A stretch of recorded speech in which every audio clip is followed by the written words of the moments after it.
Hey guys, Candymuck here. Today we'll be taking a look at the Transformers Generations Combiner Wars Skywarp. So, before we get to the figure itself, we'll take a quick look at the packaging. So, it comes in open window boxing packaging. You see him there. Includes a card. Ages 8 and up. So you got some nice artwork. Skywarp up there shooting Combiner Wars Generations Transformers. On the back you got obligatory product shots. I got the name and the bio read up. If you guys want to read that, you can right now. So there we go. Only 8 steps. That's pretty much it. Skywarp packaging. So now I'm gonna get this guy open. I want to take a look at the figure himself. Okay, so right out of the packaging, this is what you get. The figure inside this bubble here. And on the back, you got your Transformers Generations card back there. And of course, which is standard with pretty much every Transformers toy, you get your instructions. But I think I'll manage without them. But now that you've seen that, now we can get him completely out of the box. Okay, so before we get to the figure itself, we're going to take a look at its Generations card. It just comes in this little plastic sleeve. You just throw that away. But here's your Generations Skywarp card. On the back you got Hasbro, Transformers Generations, Autobot logo. Even though he's a Decepticon, so I don't know why they would have an Autobot logo there instead of Decepticon, but they do. So they do. Let me just zoom in there so you can get a look at the detailed artwork. Very nice artwork. It is different artwork than the box, which I appreciate there. Skywarp, Decepticon logo down here. It's flying, punching at your face. Now we can get to the figure itself, the main attraction of this video. So, this is pretty much exactly how it comes packaged. Right here. The only thing you need to do is grab these wings back here and just hinge them upward, and then the transformation is complete. Comes out of a box like that. Your head sculpt. Got that nice Generations Seeker head sculpt. Pretty sure all the Generations Seekers are the same mold and everything. No paint apps on the back here, but still some molded detail. The null rays here, of course they come off. They just have little pegs and little holes that go in here. Got that very nice purple, and you got that nice orange type goldish mixture of cockpit there. Got your fins down here, your little feet. Skywarp here is my favorite out of all the Seekers. Starscream used to be my favorite, but Skywarp could freaking teleport, and he's got, to me, the best sort of colors and deco. So articulation, he's got a ball joint here in the shoulders, so they can go all around and stuff. They can't go all the way back because of the wings. That kind of inhibits the articulation. You got a ball joint at the elbow.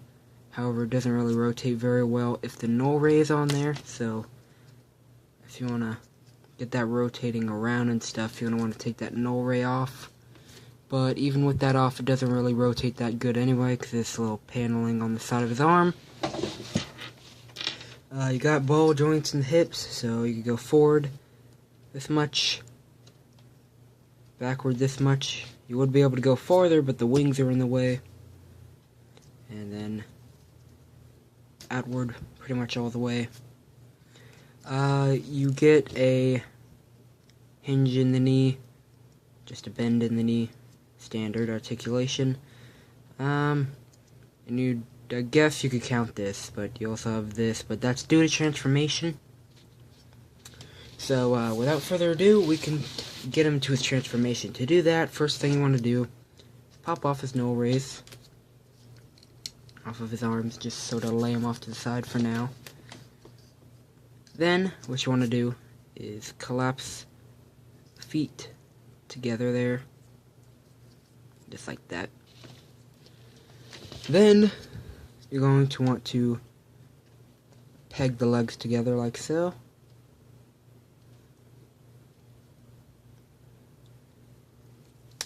Like that. So, yeah. Also, I guess you could fold these back, but I would wait on that.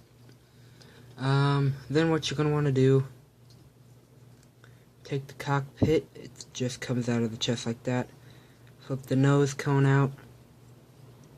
There's also attached landing gear on it that could hide away or flip out, depending on what you want to happen. Sorry if there's background noises, it's raining right now. The wings, they're on a double hinge, so you just sort of pull them up and back.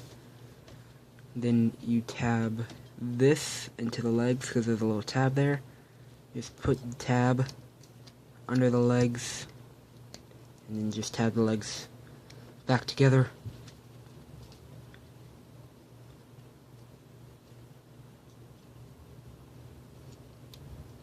And then you can, I believe this is how it goes. I'm not sure. I'm pretty sure this is how it goes. But you flip these up like so. And you come down here. You take the arms. And you basically just hinge them down. And on the back of the arm, there's this little port. And on the wings, there's this little peg. So, you just peg the arms into the wings. It might be a bit difficult the first couple times, because you gotta get it lined up properly. Well, once you get it a couple times, it should be fine. Then, that's pretty much it for the vehicle mode. Again, you can just put the null rays back on his arms and have them pointing this opposite direction, which is how they're supposed to be. So there's this vehicle mode. I love how this vehicle mode looks. It looks very nice. You got nice purple and silver Decepticon logos there. You got some nice purple overall, some silver decal lines and lining and stuff. You got the cockpit, you got the nose cone here. You also got these little molded boosters. Just a very nice piece. If you turn it over the bottom, you kind of see the whole entire robot. And his head is also there. His head doesn't move at all, but it's just there. It's kind of weird. Another thing that's kind of weird is this giant hole in his back. I don't know what that's for. You can fit the null ray in there. I don't know why you would want to do that, but it is there. Not really sure what that's for. But yeah. Then under here, there's a little landing gear under the cone. So, an easier way to access that, other than just pulling it out with your finger, is bringing the nose cone down and then pushing it back up. You see there, that sort of hinges out the landing gear, which you can then pop out. There's no other landing gear on the rest of the figure. It's just that. So it would just be sitting like that. So, yeah, there's that. But overall, it's a very, very, very nice figure. And if you do see this guy in stores, I would recommend picking him up because it's a great figure, and I do like it a lot. Overall rating for this figure that I give is 8 out of 10. The only reason it's not a 9 or 10 out of 10 is 1, the hole on the jet mode, and all the robot junk there. Because I feel like they could have made some panels rotate or something to hide all that. But other than that, it's a really nice figure. So if you guys do see this guy, don't hesitate. You can go ahead and pick him up. He's a very nice figure. So anyway guys, that's it for this video. If you want to see more reviews and stuff like this, Transformers stuff, make sure to hit that like button down below to show me you do. And I'll see you guys later.